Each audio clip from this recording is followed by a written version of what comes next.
नाज़रीन इकराम, अमेरिका और ईरान के दरमियान जो सीज फायर हुआ था उसमें चंद घंटे बाकी रह गए हैं।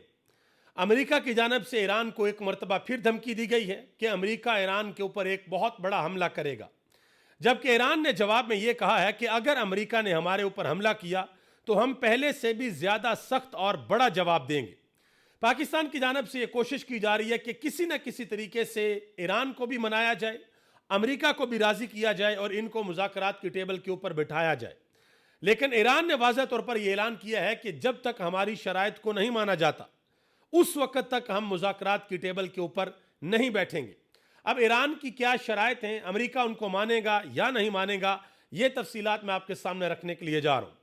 जो अब से थोड़ी देर कबल डोनाल्ड ट्रंप ने ट्वीट किया है और फिर ईरान ने जो जवाब दिया है उसके ऊपर भी बात करते हैं। पाकिस्तान के अंदर से इंतहाई अहम खबरें हैं, वो भी आपके सामने रखने के लिए जा रहा हूं। गुजारिश करूंगा कि वीडियो को लाइक करके चैनल को जरूर सब्सक्राइब कर दें ताकि इंफॉर्मेशन का यह सिलसिला आप लोगों तक पहुंचता रहे। नाज़रीन इकराम, डोनाल्ड ट्रंप ने मीडिया के साथ बात करते हुए यह कहा है, उन्होंने कहा जी हम मुकम्मल तौर पर तैयार हैं, जंगबंदी से पहले हम अब मुकाबले में ज्यादा ताकतवर होंगे। यानी कि जब यह सीज फायर हुआ था आज से तकरीबन 2 हफ्ते कबल, तब अमेरिका इतना ताकतवर नहीं था, लेकिन 2 हफ्ते बाद अमेरिका जो है वो बहुत ज्यादा ताकतवर हो गया, अकॉर्डिंग टू डोनाल्ड ट्रंप। मजीद वो कहते हैं कि हमने जंगबंदी का इस्तेमाल दोबारा असला और वसाइल जमा करने के लिए किया और उन्होंने भी शायद थोड़ी बहुत तैयारी की होगी, यानी कि ईरानियों ने भी तैयारी की होगी। तो मीडिया के ऊपर डोनाल्ड ट्रंप वाज़ह तौर पर यह ऐलान कर रहे हैं कि हमने ये जो जंगबंदी की थी ये इसलिए की थी कि हम अपना असला जमा करें, हम अपनी तैयारी दोबारा करें और ईरान के ऊपर एक मरतबा फिर हम हमला करें। यह आप अंदाजा लगा लें, यह वाज़ह तौर पर डोनाल्ड ट्रंप ने मीडिया के साथ गुफ्तगू करते हुए कहा है। अब आप देख लें, मैं कुछ चीजें आपके सामने रखता हूं। सीज फायर के मुआहदे की जो खिलाफ वर्जी की है वो पहले अमेरिका ने की है, जो बहरी नाकाबंदी है वो भी अमेरिका ने की है, धमकियां भी अमेरिका दे रहा है, ईरान के 2 जहाजों के ऊपर हमला भी अमेरिका ने किया है, खित्ते के अंदर मजीद अफवाज भी अमेरिका ने बेची हैं और इश्तियाल अंगेज बयानात और ट्वीट्स भी अमेरिका कर रहा है। अब आप थोड़ी देर के लिए जरा सोचें कि जिस वक्त ईरान ने सऊदी अरब के ऊपर हमला किया था, जो सऊदी अरब की सरजमीन से ईरान के ऊपर जब हमले हुए थे, तो जवाब में ईरान ने सऊदी अरब के ऊपर हमला किया था तो पाकिस्तान की जानब से बाकायदा तौर पर मजम्मत की गई थी।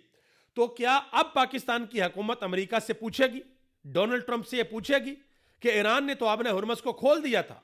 अमेरिका चीखे मारता था ना पूरी दुनिया के अंदर कि आबने हुर्मस बंद नहीं होनी चाहिए, आबने हुर्मस खुली रहनी चाहिए, तो ईरान ने तो आबने हुर्मस को खोल दिया। अब अमेरिका ने आबने हुर्मस की नाकाबंदी क्यों की हुई है और अमेरिका ईरान के जहाजों के ऊपर हमले क्यों कर रहा है? ये आगे मजीद हमलों के अंदर जो हुआ वो मैं आपके सामने रखने के लिए जा रहा हूं, आपको पता चलेगा कि अमेरिका इस वक्त क्या करना चाह रहा है। बहरहाल जो ईरान की जानब से जवाब आया है वो भी जरा आप गौर से सुन लें। ईरान के एक प्रोफेसर हैं, प्रोफेसर मोहम्मद मरांडी, वो कहते हैं कि हर शख्स को फौरी तौर पर मुत्तहदा अरब अमारात, कतर, बहरीन, सऊदी अरब और कुवैत को छोड़ देना चाहिए। उन्होंने कहा कि खलीज फारस में मौजूद तमाम जहाज़ों के मलाह भी अपने जहाज़ों को खाली करने की तैयारी करें। उन्होंने कहा कि खास तौर पर आबने हुर्मस के करीब मौजूद जहाज़ों के लिए इंतहाई हंगामी सूरत हाल है, क्योंकि सबसे पहले इन्हें तबाह किया जाएगा और वक्त बहुत तेजी के साथ गुजर रहा है। मैंने आगाज में आपको बताया कि इस सीज फायर में चंद घंटे बाकी बचे हैं और किसी भी वक्त जो है वो मामलात खराब हो सकते हैं। किसी भी वक्त ऑफिशियली ऐलान हो सकता है कि भाई लड़ाई के दूसरे फेज का आगाज हो गया है। और दूसरी तरफ यह भी कहा जा रहा है जी मुज़ाकरात हो जाएंगे, जेडी वैंस जो है वो पाकिस्तान आ जाएंगे और इसके अलावा ईरानी भी पाकिस्तान आ जाएंगे और मुज़ाकरात होंगे। लेकिन अभी तक इस हवाले से कोई क्लैरिटी नहीं है कि जेडी वैंस या ईरानी पाकिस्तान आ रहे हैं या नहीं आ रहे। अब ये जो सूरत हाल बनी है, स्पेशली अमेरिका ने आबने हुर्मस के अंदर जो ईरानी जहाज़ों के ऊपर हमले किए हैं और उन हमलों के बाद डोनाल्ड ट्रंप ने ट्वीट भी किया। उन्होंने कहा जी जो हमने हमले किए हैं, जिन जहाज़ों को हमने कब्जे में लिया है, उन जहाज़ों के अंदर से जो चीज़ें निकली हैं वो अच्छी नहीं हैं और शायद वो चीज़ें चाइना की जानब से ईरान को तोहफा भेजी गई थी। और फिर उन्होंने गिला भी किया चाइनीज सदर से कि मैं ये समझता था कि मेरी उसके साथ अच्छी बात बनती है। अब मैं चीज़ आपको बता दूं, शुरू दिन से ये पूरी दुनिया को अंडरस्टैंडिंग इस बात की है कि इस लड़ाई के अंदर ईरान अकेला नहीं है। नो डाउट फ्रंट फेस के ऊपर ईरान है, ईरानी कुर्बानियां दे रहा है, ईरानी लड़ाई लड़ रहा है, लेकिन पीछे से आप सपोर्ट कह लें, पीछे से आप ये कह लें कि एक मतलब कि वो खिलौने जो ईरान इस्तेमाल करता है उनकी तरसील, वो सारी की सारी चाइना की तरफ से भी मदद मिल रही है और रशिया की जानब से भी मदद मिल रही है। अब ये जो अमेरिका ने हमला किए आपने हॉर्मज़ के अंदर, इन हमलों के बाद आज खाम तेल की कीमतों में 8% इजाफा हुआ है और आलमी जरीदा राइटर्स उनके मुताबिक वो कहते हैं जी खित्ते के अंदर जल्द अमन नहीं आ सकता जो इस वक्त हालात वाक़यात बने हुए हैं। और आप अंदाजा लगाएं ये वही अमेरिका जो ये कहता था कि भाई ईरान ने आपने हॉर्मज़ को क्यों बंद किया है, आपने हॉर्मज़ को खोलना चाहिए, आपने हॉर्मज़ में से जहाज गुजर कर जाने चाहिए, लेकिन अब खुद अमेरिका ने आपने हॉर्मज़ को बंद कर दिया है। तो क्या अब दुनिया इससे अफेक्ट नहीं हो रही? क्या अब जो है वो एनर्जी लाइफलाइन जो है वो डिस्टर्ब नहीं हो रही है। लेकिन मसला पता क्या है, वो जो मोहल्ले का कन टूटा बदमाश होता है ना, वो किसी की सुनता नहीं है अनटिल और अनलेस के उसको उससे बड़ा बदमाश ना टक्कर जाए या उसके सामने उसकी ऐसी बेइज्जती ना की जाए कि जो फिर उसके बाद जवाब ना हो, फिर ये काम हो सकते हैं, अदरवाइज नहीं हो सकते। और ईरान इसी रास्ते के ऊपर है। वो कहते हैं कि भाई हम इनके सामने सरेंडर करें या इनकी इताअत करें या अपने सर को इनके सामने झुकाएं, ये सवाल ही पैदा नहीं होता, ये नामुमकिनात में से। क्योंकि ईरान के जो सुप्रीम लीडर थे शहीद आयतुल्लाह खामनाई, उन्होंने अपनी जिंदगी के अंदर वाज़ह तौर पर यह ऐलान किया था कि मुझ जैसा ट्रंप की या यजीद की कभी बैत नहीं कर सकता, हम इनके सामने नहीं झुकेंगे। वरना ईरान के लिए कौन सी मुश्किल बात थी।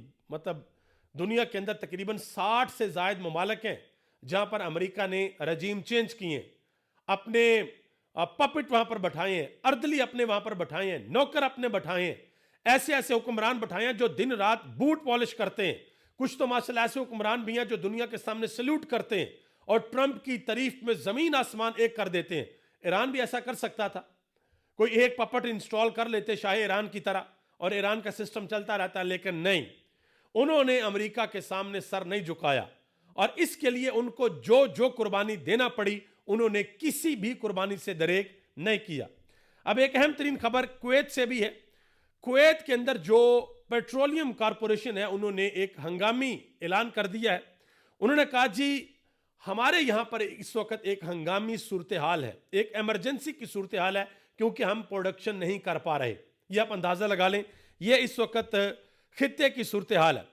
इसके अलावा मुत्तहदा अरब अमारात उन्होंने भी वाज़ह तौर पर ऐलान कर दिया कि अगर हमारे पास डॉलर्स कम हो गए, अगर डॉलर्स हमारे पास ना रहे तो फिर हमारे पास ऑप्शन ये होगी कि हम या तो अपनी मुकामी करेंसी के अंदर तजारत करेंगे या फिर हम युआन के अंदर तजारत करेंगे जो चाइना की करेंसी है।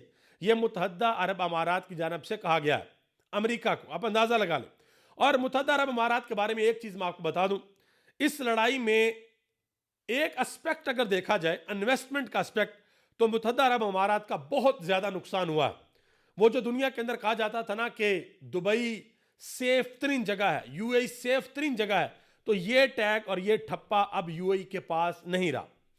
जब से ये लड़ाई शुरू हुई है बहुत से लोगों ने जो मिलियनियर बिलियनियर्स थे, बिलियंस ऑफ डॉलर जिनके पास थे, उन्होंने अपना पैसा मुत्तहदा अरब अमारात से बाहर निकाल लिया। अब वो शायद उस तरीके से इन्वेस्टमेंट वहां पर ना करें जिस तरीके से वो पहले इन्वेस्टमेंट किया करते थे। पाकिस्तान के जो वजीर खारजा और डिप्टी प्राइम मिनिस्टर हैं इसहाक डार साहब, उन्होंने आज अमेरिकन से भी मुलाकात की है और उन्होंने आज चाइनीज से भी मुलाकात की है। मैं एक चीज आपको बता दूं, पाकिस्तान की ना बड़ी खुशकिस्मती चली आ रही थी बहुत से अरसे से कि पाकिस्तान ने मामला बैलेंस किए हुए थे। हमारे अमेरिका के साथ भी अच्छे तल्लुकात हैं, हमारे चाइना के साथ भी अच्छे तल्लुकात हैं, हालांकि ये दोनों एक दूसरे के दुश्मन हैं। लेकिन ऐसा महसूस होता है कि इस लड़ाई के बाद पाकिस्तान को शायद किसी एक तरफ होना पड़े, खुलकर ऐलान करना पड़ा कि either we are with China और we are with USA, America, किसके साथ हम खड़े, ये शायद पाकिस्तान को अपोजिशन लेनी पड़ेगी। इसके अलावा जी कुछ एजेंसीज हैं, न्यूज एजेंसीज, जैसे एपी के न्यूज एजेंसी है, उन्होंने ये दावा किया है जी ईरानियों को बता दिया गया है, अमेरिकन को भी बता दिया गया है, उनकी आपस में भी बात हो गई है, अंडरस्टैंडिंग डेवलप हो गई है। बहुत जल्द अमेरिकी वफद और ईरानी वफद पाकिस्तान दोबारा आएगा और दोबारा आकर ये मुज़ाकरात के दूसरे राउंड का आगाज करेंगे। अब देखते हैं कि ऐसा होता है या नहीं होता। आगे आज एक और डोनाल्ड ट्रंप ने ट्वीट किया है, इस ट्वीट के अंदर बेसिकली उन्होंने अपने मीडिया के ऊपर बड़ी तनकीद की है। उन्होंने न्यूयॉर्क टाइम के ऊपर बड़ी तनकीद की है और इनकी जो व्हाइट हाउस की तर्जमान है उन्होंने भी बाकायदा तौर पर कुछ चैनल्स का नाम लेकर कहा कि इनको मत देखें, ये फेक न्यूज़ फैलाते हैं, ये वो न्यूज़ फैलाते हैं जो ईरान के हक में होती हैं। तो इस तरह के हालात तो खैर हमने पाकिस्तान के अंदर भी देखे हैं कि मीडिया के ऊपर जो है वो हुकूमत के खिलाफ बोलने की इजाज़त नहीं होती और जो कोई बोलता है उसको फिक्स कर दिया जाता है या उसको बंद कर दिया जाता है। तो इस तरह के हालात अब अमेरिका के अंदर भी देखने को मिल रहे हैं। उनके जो सदर हैं डोनाल्ड ट्रंप वो बाकायदा तौर पर ट्वीट करके धमकियां दे रहे हैं कि भाई ऐसा नहीं चलेगा, अगर ऐसा हुआ तो फिर जो है वो आपको रगड़ा दिया जाएगा। नाज़रीन किराम आगे आ जाए। अमेरिका के एक अहम तरीन और मशहूर जर्नलिस्ट हैं, सहाफ़ी हैं टक्कर कार्लसन। उन्होंने अमेरिकी अवाम से माफ़ी मांगी। उन्होंने कहा कि मैं तवील अरसे तक जहनी अजियत का शिकार रहूंगा क्योंकि मैंने डोनाल्ड ट्रंप को मुंतखब करवाने में अपना किरदार अदा किया और मैं ये कहना चाहता हूं कि लोगों को गुमराह करने पर मैं माजरत ख्वाह हूं। उन्होंने कहा कि यह जानबूझकर नहीं किया था। इलेक्शन में डोनाल्ड ट्रंप की हमायत करने पर यह उन्होंने बाकायदा तौर पर अपनी कौम से माफ़ी मांगी। उन्होंने कहा कि मैंने हमायत की थी डोनाल्ड ट्रंप की और जो इस वक्त ये बंदा जो कुछ कर रहा है, मैं बड़े अरसे तक जहनी तनाव का शिकार रहूंगा, परेशान रहूंगा। और मैंने जिन लोगों को कहा था, जो मैंने अपने प्लेटफॉर्म से लोगों को कहा था कि डोनाल्ड ट्रंप को वोट करें, उन्होंने कहा कि मैं उनसे माफ़ी मांगता हूं और मैं शर्मिंदा हूं। यह वाज़ह तौर पर उन्होंने बात की है। नाज़रीन किराम आगे आ जाएं। पाकिस्तान के अंदर से अहम तरीन खबरें हैं वो भी आपके सामने रखने के लिए जा रहा हूं। आज पाकिस्तान में इमरान खान की बहनें एक मरतबा फिर अडयाला जेल गई इमरान खान से मुलाकात करने के लिए। उनकी फैमिली की मुलाकात का दिन था, लेकिन इमरान खान से उनकी बहनों को नहीं मिलने दिया गया। वहां पर आज एक बहुत बड़ा इंकशाफ किया है पाकिस्तान तहरीक इंसाफ के वकील हैं फतेहुल्लाह बरकी। उन्होंने कहा जी गुज़िश्ता हफ्ते की रात को इमरान खान को एक मरतबा फिर हॉस्पिटल लेकर जाया गया और इस मरतबा इमरान खान की आंख का नहीं बल्कि इमरान खान के दांत का चेकअप हुआ और 2 घंटे तक इमरान खान को हॉस्पिटल के अंदर रखा गया, यह उन्होंने वाज़ह तौर पर कहा है। और इसके अलावा एक बड़ा इंकशाफ किया है डॉक्टर शहबाज गिल ने। उन्होंने कहा जी पाकिस्तान तहरीक इंसाफ के इस वक्त जो मौजूदा चेयरमैन है बैरिस्टर गौहर अली खान, उनकी किसी से अहम तरीन और खुफिया मुलाकात हुई है जहां पर बैरिस्टर गौहर अली खान साहब ने यह अंडरस्टैंडिंग दी है कि हम आराम से जलसा किया करेंगे, किसी किस्म का कोई मसला नहीं है, लेकिन इमरान खान की बहनों के साथ या अडयाला जेल के बाहर ना तहरीक इंसाफ की मेन क़यादत आया करेगी और ना हम तहरीक इंसाफ के वर्कर्स को वहां पर आने की कॉल देंगे। यानी कि इमरान खान की बहनों से बिल्कुल इन्होंने अपने आप को डिसएसोसिएट करने का, समझने के आगे एक वादा किया है। और इमरान खान की बहनें रोज जाती हैं और जाकर सिर्फ एक ही सवाल करती हैं कि हमारे भाई के साथ मुलाकात करवाई जाए। जस्ट इमेजिन कि मियां नवाज शरीफ या मियां शहबाज शरीफ या आसफ अली जरदारी, तीनों में से कोई एक, या मौलाना फजल रहमान या किसी और पार्टी के सरबराह, वो जेल के अंदर हो, 1000 दिनों से वो जेल के अंदर हो और पिछले चंद महीनों से फैमिली उनसे मुलाकात ही ना कर सके।